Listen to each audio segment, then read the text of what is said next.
dia a todos. Bom dia.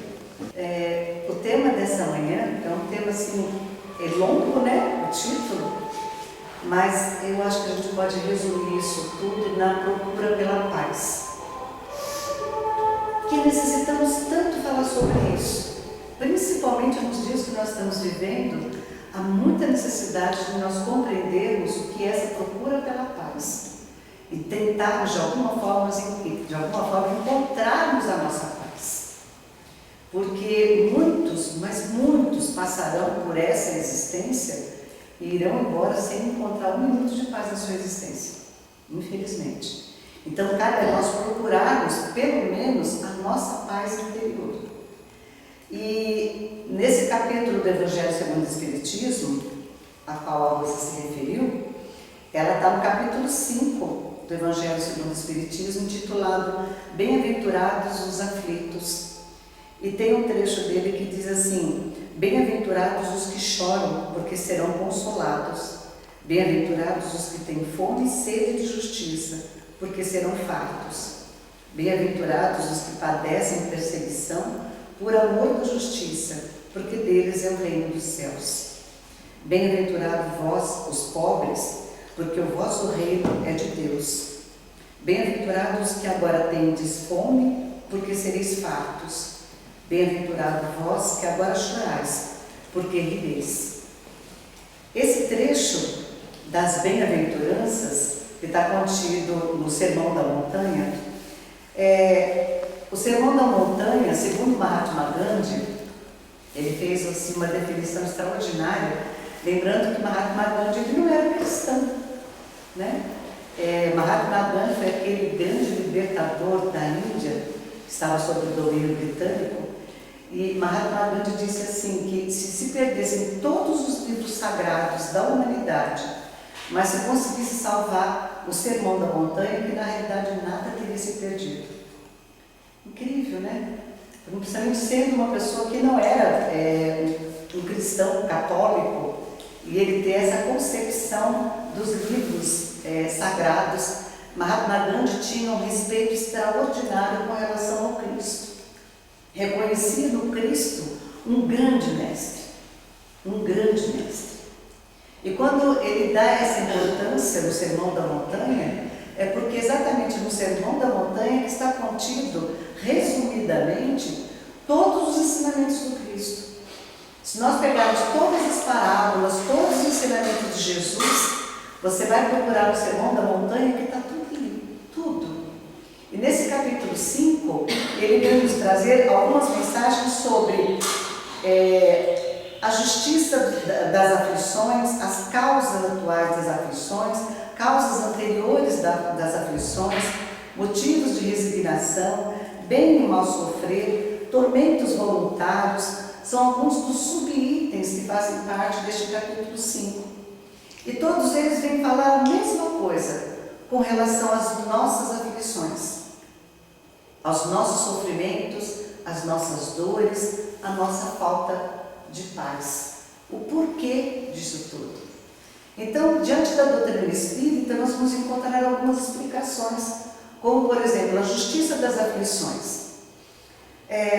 Às vezes nós observamos, né, na sociedade algumas coisas, e para quem não tem esse conhecimento da doutrina, acaba imaginando que Deus ele é injusto. Por que que algumas pessoas sofrem tanto? Por que que algumas pessoas são tão infelizes? Vivem numa miséria absoluta, enquanto outros, né, estão ali, não tem nem como gastar tanto dinheiro. Ricos, poderosos, aparentemente sem problema nenhum. Quando nós imaginamos que Deus é Pai, e Jesus foi o grande mestre, foi o primeiro que definiu Deus como Pai. Todos eles definiram Deus como diversas outras coisas, mas como Pai, Jesus foi o primeiro. Para deixar muito claro que Ele é aquele que nos guia, que nos protege, que nos ama acima de qualquer coisa, porque Ele é Pai. Então, se Ele é Pai, que justiça é desse Pai que ama a todos e que coloca filhos no mundo só para sofrer? Só para passar miséria, enquanto outros têm de tudo. Que justiça é essa?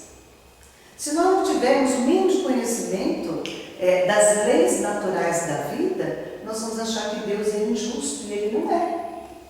Ele é soberanamente justo e ponto. Então nós vamos encontrar exatamente na justiça das aflições, nas causas das aflições anteriores e também das atuais, através das nossas diversas encarnações. Nós precisamos nos lembrar que tudo aquilo que nós fazemos tem uma consequência. Aquela questão da lei de ação e reação. Então, tudo que nós fazemos tem uma consequência. Mesmo que essas consequências não venham hoje, de imediato, mas de alguma forma um dia elas nos alcançarão. Porque a justiça divina é infalível. A lei dos homens pode falhar. Nós vamos encontrar muitos que cometerão crimes hediondos na terra e partirão daqui sem pagarem pelos seus crimes. Mas diante da lei de Deus, eles não ficarão impunes. Haverá um momento em que numa próxima encarnação, eles terão que resgatar estes erros. Eles terão que pagar pelos seus erros, e pior ainda, a justiça divina é muito mais completa do que a justiça dos homens. Porque pela justiça dos homens, matou, foi condenado, cumpriu os anos de prisão, saiu de lá, vida de segue. Acabou. Você já pagou tudo que você devia. Pela lei da justiça divina, não. Porque pela lei da justiça divina, primeiramente nós precisamos reconhecer os erros. É o primeiro passo. Depois nós precisamos resgatar, né, de alguma forma. E depois nós precisamos compensar aquilo que nós fizemos. Não basta simplesmente eu ser punido pelo meu erro. Eu preciso de alguma forma resgatar aquilo que eu fiz. Ou seja, compensar aquele que foi a minha vítima, de alguma forma, eu preciso me redimir diante dele, compensá-lo de alguma forma, corrigir o meu erro. Então é uma justiça muito mais completa, não é aquela que simplesmente pune a uma prisão. Então as nossas aflições, elas vão encontrar exatamente a razão de ser através das diversas encarnações, pelas nossas falhas de encarnações passadas ou atuais. Muitos de nós, porque passamos uma série de problemas, de sofrimento, sempre alegamos assim, numa vida passada, na encarnação passada, eu devo ter sido muito ruim. Eu fiz isso, eu fiz aquilo, por isso que eu estou sofrendo agora. E nós esquecemos que, infelizmente, a grande maioria das nossas penúrias, elas estão ligadas à nossa vida atual, aos nossos erros atuais, e que muitas vezes nós não percebemos. São as nossas escolhas atuais que nos levam por caminhos de sofrimento e que nós temos condição de modificar. Aquilo que eu fiz numa encarnação passada e a qual eu terei que resgatar de alguma forma, não há a menor dúvida, mas aquilo eu não tenho como voltar atrás e corrigir. Eu terei que me redimir, agora, compensar agora, não tem por onde escapar. Mas aquilo que eu estou fazendo hoje, aqui, agora, eu posso modificar. A partir do momento que eu percebo que a minha vida está me levando apenas para um caminho de dor e sofrimento, é hora de parar e pensar quais são as escolhas que eu estou fazendo agora e que estão me causando tanto sofrimento. Porque a maioria delas encontra razão aqui, agora, e não tão lá atrás. Então, a partir do momento que eu estou em sofrimento, que eu estou em aflição, eu preciso, primeiramente, antes de procurar uma razão lá atrás, eu preciso procurar minha razão aqui. Quais são as escolhas que eu estou fazendo hoje? O que eu estou fazendo de errado na minha vida e que está me trazendo sofrimento? E a partir daí, modificar a minha conduta, modificar a minha vida para que eu não venha sofrer tanto. Porque nós estamos em busca da nossa felicidade constantemente. O nosso objetivo na Terra é ser feliz, né? Nós trabalhamos, nós estudamos, nós corremos atrás de conhecimento, sempre em busca de sermos felizes. Infelizmente, essa felicidade nós percebemos que ela nos escapa por entre os dedos constantemente. Porque nós depositamos como condição de sermos felizes, de estarmos em paz, a condições materiais. E essas condições materiais, elas são perecíveis. De uma hora para outra, nós perdemos aquilo que lutamos tanto para conquistar materialmente. E no momento que aquilo se vai, vem novamente a infelicidade, a nossa falta de paz. Porque nós condicionamos alguma coisa material. Então, na realidade, eu não tenho paz. Eu não tenho felicidade. Eu tenho alguma coisa material. E no momento que ela me é tirada, acabou a minha paz. E não precisa ir longe. Muitos têm aquela coisa com relação ao carro. O homem parece que é mais, né? A coisa do carro, parece que no homem é maior. Mulher tem, mas parece que no homem tem mais. Não toca o dedo no seu carro novo, não faz uma pintinha de sujeira, porque o bichinho fica bravo, né? Então, são coisas materiais, mas que naquele momento, para ele, é um símbolo de felicidade, de alegria, de realização. Carro novo, zero, acabei de comprar um carro zero. Que felicidade! Só pelo mês que vai chegar o IPVA. Aí você percebe que a tua felicidade não é tão grande assim. Então, quando nós condicionamos a nossa paz de espírito, a nossa felicidade, as coisas materiais, nós vamos perceber que nós a perdemos com muita facilidade, com muita rapidez. Então, Cristo sempre chamava a atenção de que nós não deveríamos estar cultivando, ganhando bens materiais. Porque esses bens, os tesouros materiais, sempre tem os ladrões que nos roubam, tem a traça que come, ferrugem que come, que nós deveríamos sim procurar os bens espirituais, porque esses ninguém tira. Jamais. Conhecimento adquirido, ninguém tira de você. Essa paz de espírito que você conquistou, essa serenidade, ninguém tira de você, a não ser que você permita. Eu achei interessante uma frase de André Luiz, que ele diz assim: a paz interior é o seu maior tesouro. Não deixe que a ansiedade venha roubá-la. Nem permita que alguém a destrua, seja com atitudes ou com comentários. Seja você revestido da certeza de que a noite mais escura vai passar. André Luiz. Para deixar muito claro que essa nossa paz interior, ela não pode ser tão frágil ao ponto de permitirmos que alguém venha tirar a nossa paz. Porque a partir do momento que alguém me tirou a paz, é porque eu nunca tive. É da mesma questão da paciência.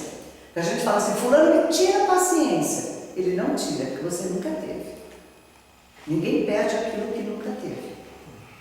A partir do momento que eu consiga, através das inúmeras provações que nós vamos passar na Terra, porque nós não viemos aqui para passarmos como se estivéssemos um parque de diversões. Este é um mundo de expiações e provas, e nós viemos exatamente passar pelas provações que vão nos fortalecer, vão nos auxiliar a progredir moralmente e intelectualmente, porque esse é o grande objetivo da reencarnação, é que nós aos poucos vamos nos lapidando e nos tornando espíritos perfeitos, e para nos tornarmos espíritos perfeitos, precisamos evoluir intelectual e moralmente. Então essas aflições pelas quais nós passamos e que nos tiram o sossego, nos tiram a paz, exatamente essas provações são para nos auxiliar a progredir, a evoluir moralmente e intelectualmente. Através das dores, através dessa provação que eu passo, das situações difíceis, eu vou aprendendo a desenvolver o meu intelectual no momento em que eu tento resolver aquelas minhas questões. Quanto maior o problema, quanto mais difícil o problema e mais eu me empenho em resolver aquilo, eu estou desenvolvendo o meu intelectual. Se eu conseguir resolver aquele problema, ótimo, eu subi vários degraus em termos intelectuais. É conhecimento adquirido e que ninguém vai tirar de mim e que eu vou levar para próximas encarnações. Prova disso são essas crianças que estão nascendo, verdadeiros gênios, 4, 5 anos de idade, gênios, que dizem coisas que você fala, gente, como é que pode? De onde é que tirou isso? De conhecimento são patrimônios, são tesouros que jamais nos serão tirados. Então nós estamos aqui na Terra, a cada encarnação, exatamente para conseguirmos passar por essas provas, por essas expiações e nos aperfeiçoarmos. E temos um preço a pagar. E esse preço, infelizmente, são essas aflições, são essas dores que nos tiram a paz e nos tiram o sossego. Mas ele diz aqui também com relação à resiliência. Porque a partir do momento que eu já tenho a consciência das causas das aflições em vidas passadas, nessa vida também, resultado das minhas atitudes, não culpa de ninguém. A partir do momento que eu tenho conhecimento, eu não tenho mais direito de dizer que o culpado foi o vizinho, né, o meu patrão, não sei quem da família. O culpado não é ninguém, o culpado sou eu mesmo. É tudo resultado das minhas escolhas, das minhas ações. Então, a partir do momento que eu tenho essa consciência, eu também tenho a consciência de que só cabe a mim modificar o meu rumo de vida para que eu consiga ter um pouco de paz, um pouco de felicidade. Então, são as minhas atitudes que vão transformar isso. Ninguém vai fazer isso por mim. Ninguém pode fazer isso por mim. Só eu posso modificar a minha vida. Depende de mim. Os outros podem me auxiliar, me dar um apoio, né? Me dar ali uma ajuda até financeira às vezes, pode me dar um bom conselho. As pessoas podem me auxiliar, mas resolver a minha vida só eu posso. Está na minha mão. Então, quando eu tenho essa consciência, eu começo a assumir a responsabilidade da minha vida e, ao mesmo tempo, eu adquiro a resiliência de saber que cabe a mim mudar aquilo que é possível ser mudado. Aquilo que não é possível ser mudado, como diz o velho ditado, o que não tem remédio, remediado está. Cabe a mim, então, a resiliência de me conformar sabendo, eu preciso passar por isso, porque tem um motivo de ser. E como diz André Luiz, isso me dá uma paz interior de sabendo que mesmo a noite mais escura, ela vai se findar. Por pior que seja aquela noite, cheia de trovões, de raios, escura, aquela tempestade, uma noite horrorosa, mas o dia vai nascer. Na hora que o dia nascer, essa tempestade vai se dissipar, a escuridão vai se diluir, e é um novo dia que começa. É o sol brilhando para cada um de nós, porque o sol brilha para todos nós. Então, quando eu consigo ter este entendimento, eu começo aos poucos a desenvolver em mim a paz interior. E essa paz, a partir do momento que eu faça com que ela nasça dentro de mim, ninguém me tira mais. Ela é patrimônio meu, ela é tesouro meu. E exatamente essa paz interior, essa serenidade, que vai me trazer sabedoria, amadurecimento, para tomar novas decisões e melhores decisões da minha vida. E automaticamente encontrar a felicidade. Não a felicidade plena, porque a felicidade plena, como diz no Evangelho, a felicidade plena nesse mundo não existe. Não tem felicidade plena nesse mundo. Nós não estamos num mundo perfeito. Nós não convivemos com espíritos perfeitos. Nós somos espíritos imperfeitos. Então, como que pode haver felicidade plena, onde todos nós somos imperfeitos, o mundo é imperfeito? Tem. Nós temos felicidade relativa, momentos de felicidade, momentos de realização, de paz, de serenidade. E eu preciso aproveitar muito bem estes poucos momentos que eu tenho na minha vida, porque exatamente esses momentos que me darão sustentação para quando as tempestades chegarem, eu estar fortalecida para passar essa noite de tempestades, sabendo que um novo dia irá raiar. Dessa forma, eu consigo, com este equilíbrio, manter a minha paz interior. Aí que vem aqui, a paz em nós não é um produto de circunstâncias exteriores, não depende de ninguém. Não é ninguém que vai me tirar a paz ou me trazer a paz. Ninguém pode me trazer a paz. Nós procuramos muitas vezes, através dos grandes mestres, né?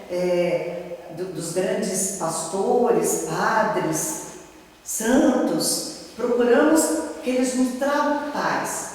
Oramos a Deus, Deus me dê paz, me dê paciência. Deus não vai dar paz para ninguém, Ele não vai dar paciência para ninguém. Por isso, porque nós desenvolvemos isso dentro de nós. Cabe a nós construirmos essa paz interior. Não é Deus que vai nos dar. Isso é um processo de transformação, de construção interior, que depende de cada um de nós.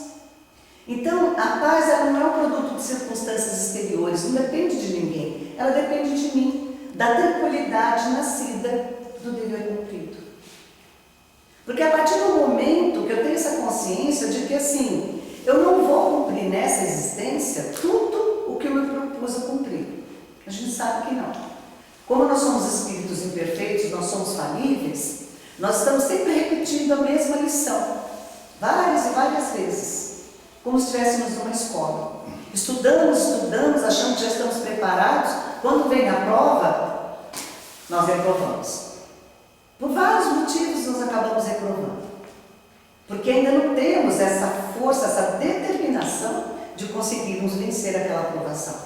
E permitimos muitas vezes que o vício da matéria nos domine e nós nos entregamos a esse vício da matéria e falhamos. Mais uma vez nós falhamos. Então, nós não vamos conseguir realmente nos tornarmos espíritos perfeitos e realizarmos tudo o que nós nos propomos a realizar em uma única encarnação. Mas a partir do momento de que eu tenho consciência de que eu fiz tudo o que eu podia, eu fiz o meu melhor. Se eu não conseguir realizar tudo, pelo menos uma boa parte do que eu me propus, eu realizei. Isso me traz a paz interior. De saber que a minha consciência está tranquila. Eu não fiz tudo, mas eu fiz tudo o que eu podia, tudo o que estava ao meu alcance. Então é aquela tranquilidade de quando nós deixarmos esse corpo material e adentrarmos então a pátria espiritual, sermos recebidos ali na espiritualidade, porque o seremos, encontraremos ali aquele nosso anjo guardião, nosso mentor espiritual, que está sempre conosco. E quantas vezes ele nos aconselhou, nos orientou, tentou nos tirar do caminho errado, a gente teimou e foi pelo outro lado. Quantas e quantas vezes? E no momento que nós despertarmos, encontrarmos com esse companheiro, que ele vai estar ali sorridente, nos olhando, aí, tudo bem? Te avisei que ia dar certo. Quantas vezes que eu falei para você de tentar isso daí?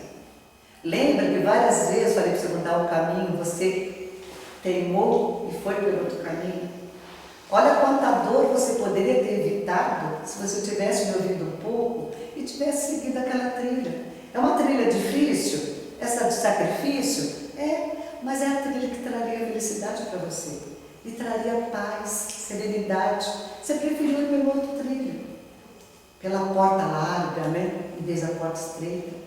Ele vai estar ali do nosso ladinho. Mas vai ser tão bom se nós conseguirmos chegar e quando ele vier nos receber, ele poder dizer, olha, eu sei que você não seguiu todos os conselhos que eu te dei. Eu sei que você não fez tudo o que precisava ser feito, mas você está de parabéns. Você conseguiu superar muito das dificuldades que você tinha. Você resolveu muitas questões que estavam pendentes há muitas encarnações e dessa vez você conseguiu resolver. Você foi persistente, determinado, e você conseguiu resolver muitas pendências. Você está de parabéns. Na próxima vai ser melhor ainda. Como vai ser bom se nós tivermos esse encontro?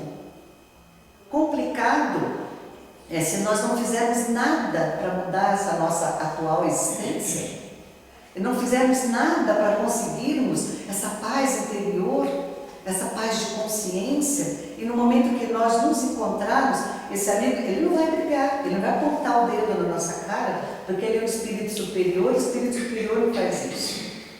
Mas ele só vai nos olhar entristecido, vai nos abraçar e dizer, eu sei, está doendo ainda, né? Tudo bem, vamos começar de novo. Com muita paciência, porque eles são bondosos. Eles nos entendem perfeitamente, eles nos amam. Por isso mesmo o nosso Pai colocou esse anjo tão divino do nosso lado, esse irmão tão querido, para nos fortalecer, Ele vai nos amparar, Ele vai nos abraçar, Ele vai se comprometer a numa próxima existência estar conosco novamente, nos fortalecendo, nos conduzindo por caminhos melhores, nos dando a oportunidade de superarmos essas grandes dificuldades. Ele vai nos auxiliar a encontrarmos um pouquinho da paz que não encontramos aqui, agora, hoje. Mas nós podemos fazer melhor. Só finalizando, Jesus disse: tenho-vos dito essas coisas para que em mim tenhais paz. No mundo tereis aflições, mas tende bom ânimo, eu venci o mundo. Jesus, com essas palavras, Ele nos deixa uma mensagem de muita esperança e de muito amor. Porque Jesus é o Espírito mais perfeito que já habitou a Terra. Um Espírito perfeito e que não havia necessidade nenhuma de passar por tudo que Ele passou, por tanto sofrimento como Ele passou. Mas Ele se propôs a isso. Foi Ele que pediu para estar entre nós, porque Ele queria deixar um exemplo maior de que nós conseguiremos superar as nossas dores, as nossas dificuldades. E quando Ele diz: tende bom ânimo, eu venci o mundo. Não esse mundo material, não essas coisinhas mínimas com as quais nós nos preocupamos tanto e que nos tiram as noites de sono, que nos tiram a paz, o sossego. Eu venci o mundo das ilusões. Eu venho deixar a cada um de vós a mensagem do Espírito Eterno, aquele para o qual nada é impossível. Jesus deixou muito claro que vós sois deuses, podeis fazer o que eu faço e muito mais. Então nós podemos sim modificar a nossa vida, sairmos daqui vencedores e levarmos conosco essa serenidade, essa paz de espírito, a consciência tranquila do meu dever cumprido. E que Jesus esteja sempre conosco, nos conduzindo, nos amparando e nos trazendo o consolo que tantas e tantas vezes nós necessitamos. Que assim seja.